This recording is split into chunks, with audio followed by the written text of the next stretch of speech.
Jadi Bapak-bapak, saudara-saudara yang terkasih, ya. Alasan Yunus melarikan diri tidak diceritakan secara jelas ketika Tuhan menyebut kejahatan manusia dan manusia tidak mau bertobat. Maka salah satu yang ada dalam benak orang beriman saat itu adalah bahwa Tuhan akan membalas kejahatan dengan hukuman sehingga terjadilah keadilan. Nah, itu kan yang sering terjadi. Kalau kita ngomong-ngomong biar Tuhan yang balasnya, kan begitu. Ya. Keinginan orang beriman itu memang berbanding terbalik dengan keinginan Allah. Makanya beriman itu, ya, iman itu kan diberikan oleh Allah sendiri, dan akibat imanlah kita dibaptis. Tetapi ketika kita beriman, kita lalu ingin menyamai Tuhan, ya. Lalu kita seakan-akan menjadi pemerintah untuk Tuhan melakukan hal-hal yang baik menurut kita. Nah, itu sering terjadi. Kita bisa lihat kesaksian-kesaksian biasanya, ya.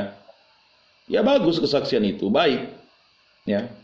Tetapi kita tidak akan menambah kemuliaan Tuhan. Tuhan itu memang mulia. Kita tidak menambah kekudusan Tuhan. Tuhan itu tidak perlu dibela. Karena yang membela kita adalah Tuhan. Jadi kemuliaan dan kekudusan Tuhan itu, ya, tidak bertambah karena memang Dia Maha Kudus dan Maha Mulia. Ya. Tetapi kita harus memuji dan memuliakan Tuhan karena memang Dialah yang memberikan kita kekudusan dan kemuliaan. Dan karena Dia adalah Sang Kudus, Sang Mulia. Jadi Bapak-bapak, saudara-saudara yang terkasih dalam Yesus Kristus, bercerita tentang Yunus ini sangat menarik sebenarnya. Ini adalah perjalanan iman seorang yang beriman, nabi loh dia. Ya. Seorang nabi saja masih dia, ya, menyelewengkan tugas perutusannya. Apalagi kita sebagai manusia biasa yang diutus sebagai orang biasa. Nah, dapat terjadi bahwa Yunus lari ke arah yang berseberangan dengan arah perutusannya karena ia tidak ingin menjadi alat dari kemurkaan Allah yang akan menghukum kota pendosa, seakan ia tidak mau terlibat dalam rencana Tuhan untuk mengadili kota yang menguasai dunia pada waktu itu. Jadi kota Niniwe itu adalah tadi sudah disampaikan, ya, kota yang menyatukan, ya. Dalam kitab-kitab Nabi lain, kerajaan Asyur dengan Niniwe sebagai ibu kotanya dikenal sebagai bangsa yang menindas Israel. Nah, jadi ada dendam pribadi. Sama seperti kita, antar suku-suku itu masih dendam pribadi. Cuman ya kita dibungkus dengan iman Kristen. Tapi sebenarnya kita masih banyak dendam pribadi sebenarnya. Mau contoh? Ya. Kalau kita pilih pengurus gereja, pasti kita pilih cari sesuku dulu lah gitu. Ya kan? Tidak percaya silakan lah, ya. Oh, cari keluarga dulu lah, kan begitu. Jadi dalam diri kita itu sebenarnya ada hal-hal kemunafikan yang memang itulah yang dimainkan oleh hawa nafsu, oleh dunia dan oleh iblis. Ngapain milih dia jadi pengurus gereja? Dia tidak sesuku dengan saya. Ya kan? Ngapain milih dia sebagai pengurus gereja? Dia dulu pernah, ya kan, mengeksploitasi saya dan sebagainya. Hal-hal ini terjadi, ya. Nah, ini juga dialami oleh Nabi Yunus. Kerajaan Asyur dengan Niniwe sebagai ibu kotanya dikenal sebagai bangsa yang menindas Israel. Kita bisa baca di Yesaya bab 9 ayat 3, Yesaya 14 ayat 25. Dan yang penuh dengan kejahatan dan dursila. Kata kejahatan dan dursila itu adalah bangsa Niniwe itu adalah bangsa yang tidak, ya, sama adat istiadatnya dengan bangsa Yahudi. Kalau bangsa Yahudi itu kan jelas. Ya. Kalau misalnya dia kawin dengan bangsa lain, itu sudah dikeluarkan dari keyahudiannya, dia jadi orang Samaria, bukan lagi orang Israel. Jadi orang Yahudi itu tegas, ya.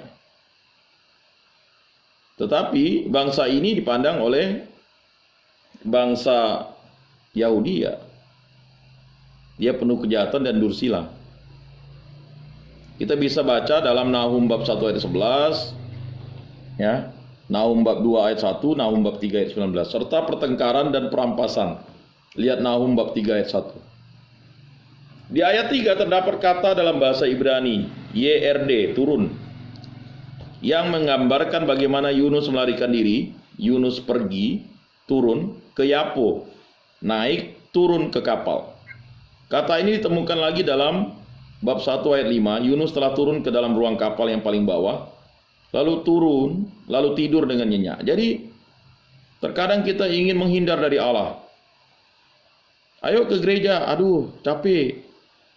Ayo ke gereja, ikut kegiatan. Allah, tak ada kitab suci. Oke, banyak alasannya. Ya. Jadi alasannya itu berlipat-lipat ya. Ya. Ayo kita ikut kegiatan. Belum nyuci baju. Ayo kita kegiatan. Ya kan? Bisa nanti lihat YouTube dan sebagainya. Jadi kita mencari alasan-alasan itu. Jadi Yunus itu sengaja dia turun ke bawah kapal, itu tujuannya adalah bukan untuk menghindari manusia, tetapi untuk mengatakan ya kan dirinya menyerah. Bahkan dia ingin tidur itu adalah tujuannya adalah dia sudah pusing dengan apa yang dipikirkannya sendiri.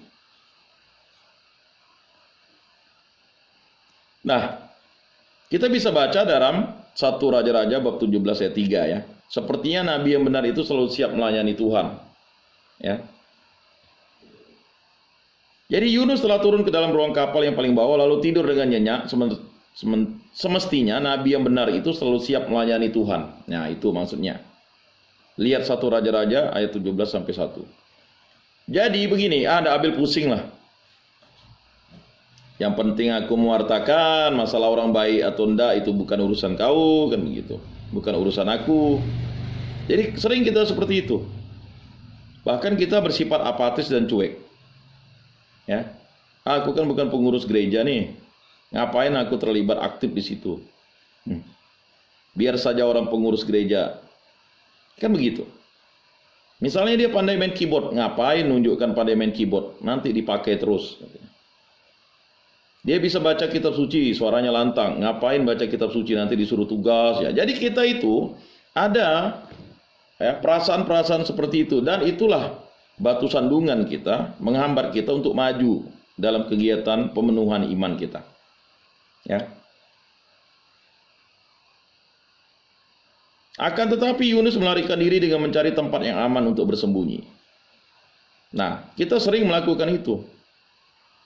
Kemana? Tidak ke gereja. Tadi itu dipanggil. Ngapa tak ke gereja? Nolong teman. Ngapa tidak ke gereja? Oh, macam-macam alasan. 1001 alasan.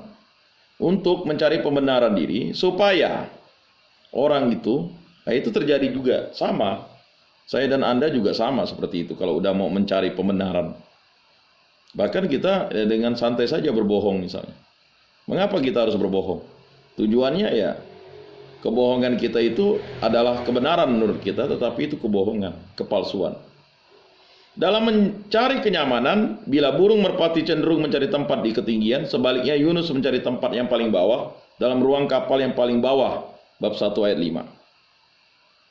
Bahkan di dalam perut ikan di dalam laut, bab 1 ayat 17. Jadi Yunus itu diperintahkan Tuhan melawan. Lalu dia dihajar dan diajar. Dihajar. Kata dihajar itu, ya, apa yang terjadi? Orang di sekitarnya juga dihajar jadinya. Lalu dia diajar 3 hari di dalam perut. Bagaimana rasanya? Ya. Tetapi apakah Yunus bertobat? Ya, pertobatannya apakah ikhlas? Nanti kita akan lihat perjalanannya. Lalu badai dan mencari kenyamanan, ayat 4-6. Setelah Yunus naik kapal, Tuhan menurunkan badai angin ribut. Jelas bahwa Tuhan sendiri ada di balik datangnya angin ribut. Akan tetapi mengapa Tuhan menurunkan angin badai?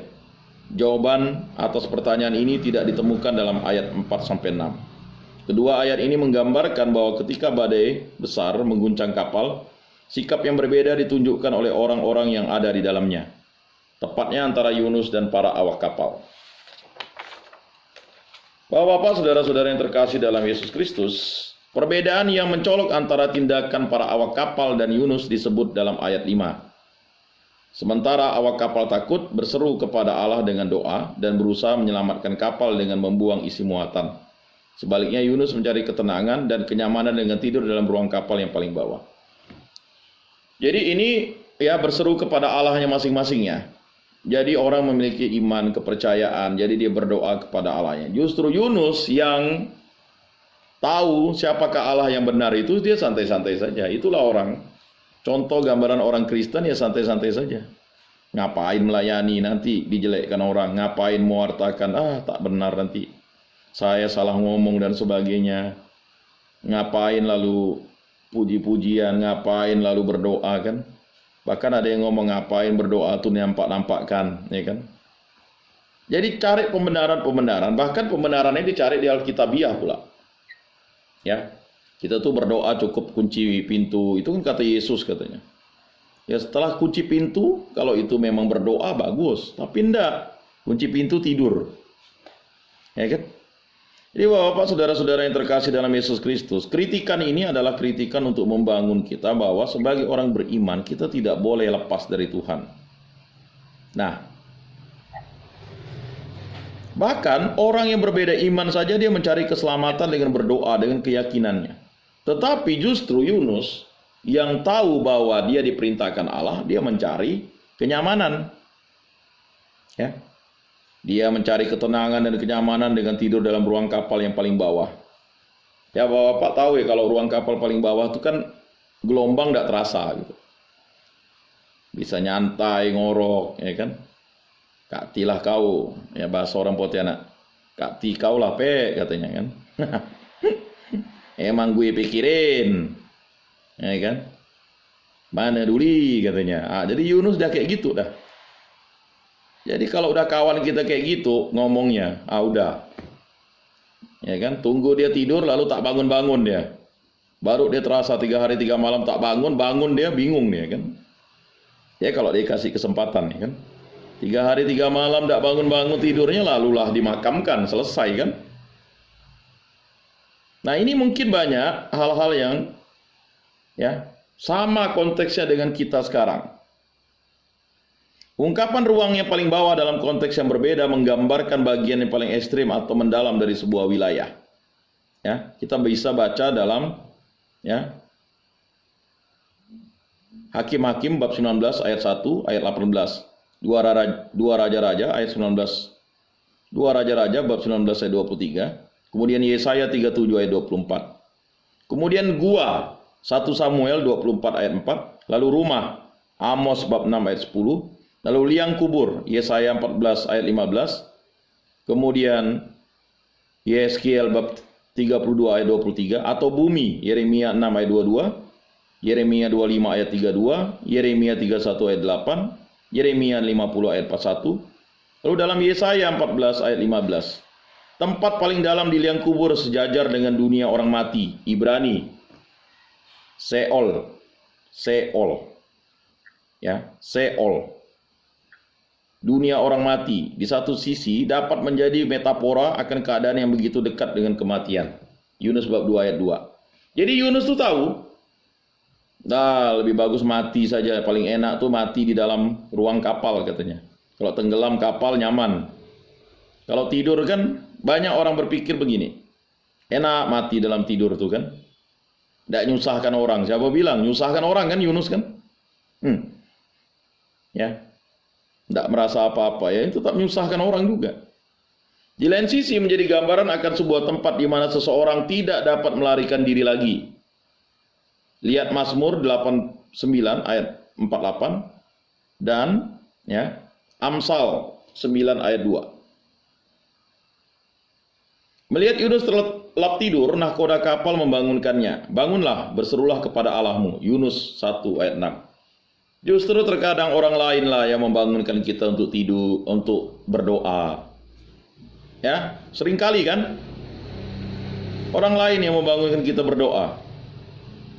Ya. Jadi terkadang kita ini tertidur, lalu orang lain yang membangunkan. Bahkan binatang mungkin membangunkan, kucing, ular, anjing, ya, tikus. Ya. Jadi terkadang kita harus dibangunkan. Berserulah kepada Allahmu. Yunus bab 1 ayat 6. Kata perintah bangunlah mengingatkan pada perintah Tuhan di awal perutusan sang nabi. Jadi Yunus tuh tertegun. Kok orang ini suruh kita bangun? Bangunlah, pergilah ke Niniwe. Nah, Lalu perintah dari nahkoda kapal itu, bangunlah, berserulah kepada Allahmu. Bayangkan. Ya. Lalu dia ingat, bangunlah, pergilah ke Niniwe. Dengan mengatakan Allahmu, nampaknya sang nahkoda tak mengenal Allahnya Yunus. Jadi bukan orang Ibrani. Jadi nahkoda itu bukan orang Ibrani. Ya.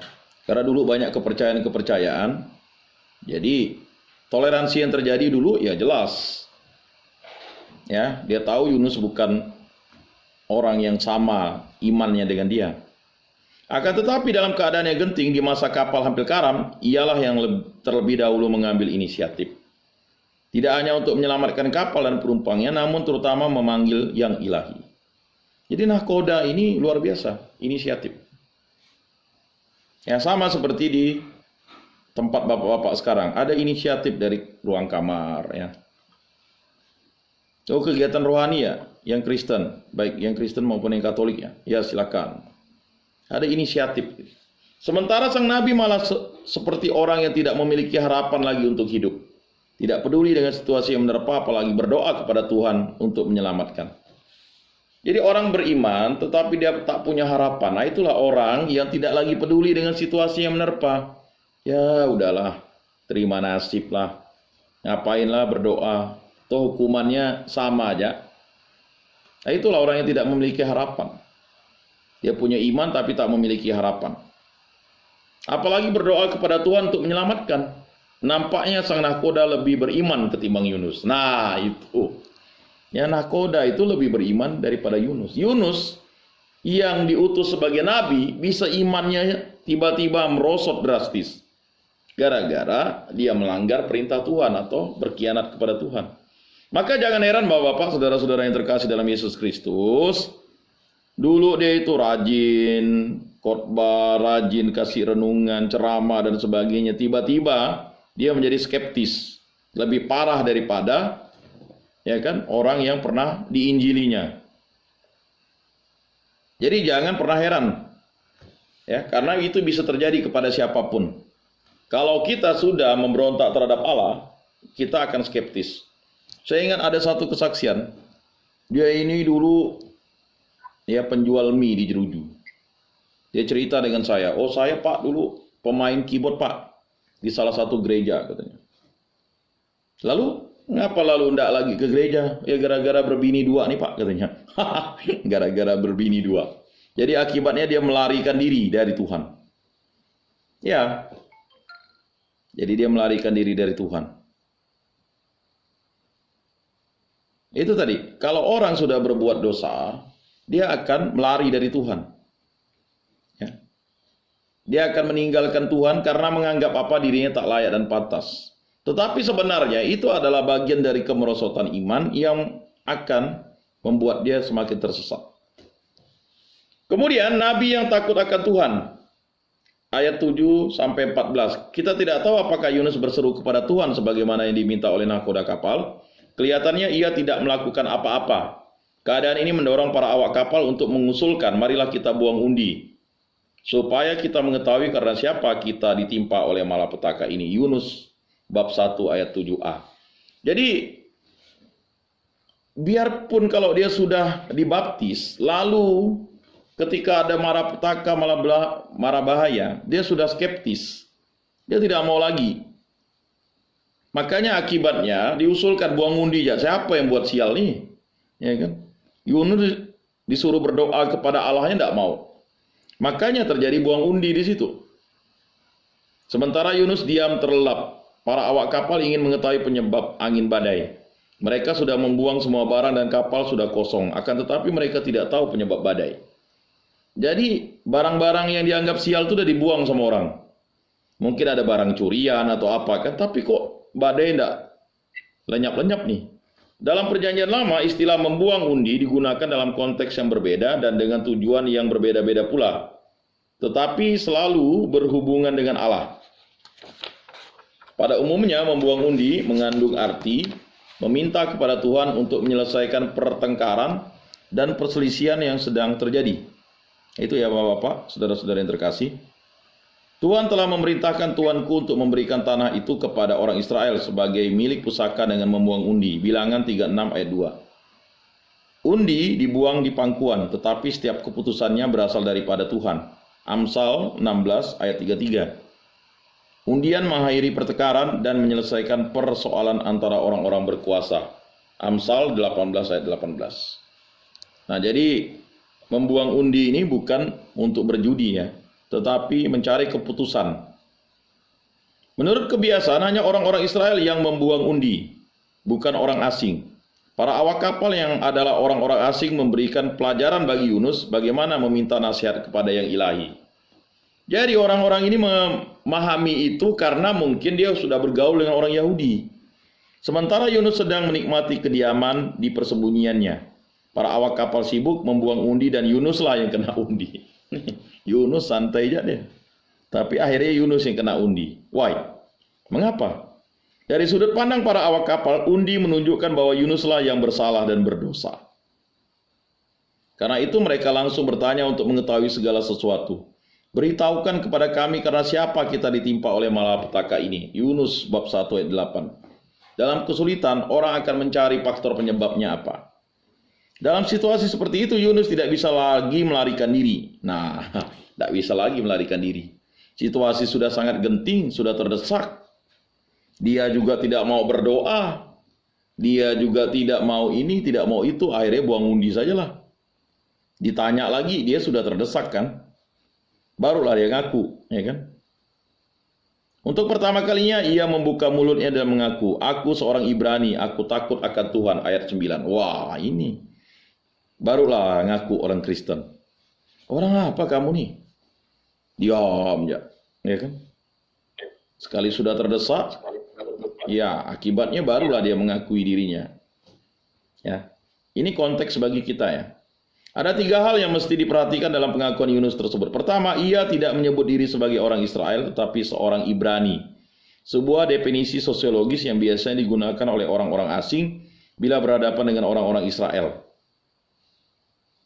Lihat Kejadian bab 39 ayat 14, ya. Kemudian ayat 17, Kejadian 41 ayat 12, 1 Samuel bab 4 ayat 6 dan ayat 9. Kemudian 1 Samuel bab 13 ayat 19, 1 Samuel bab 14 ayat 11, dan 1 Samuel ayat 29. Ya, bab 29 ayat 3. Dengan kata lain, dengan memperkenalkan diri sebagai seorang Ibrani, Yunus menegaskan bahwa para awak kapal adalah orang asing baginya. Jadi dia menganggap orang itu orang asing, ya, berbeda dengan dirinya. Kedua, pernyataan aku takut akan Tuhan memiliki arti yang meliputi aspek psikologis maupun religius. Takut dalam arti taat, seperti hambamu itu takut akan Tuhan.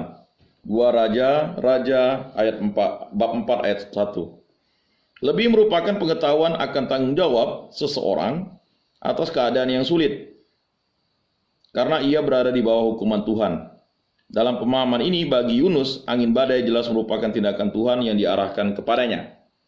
Ketiga, dalam arti apa awak kapal memahami perkataan Yunus, aku takut akan Tuhan, Allah yang mempunyai langit yang telah menjadikan lautan dan daratan.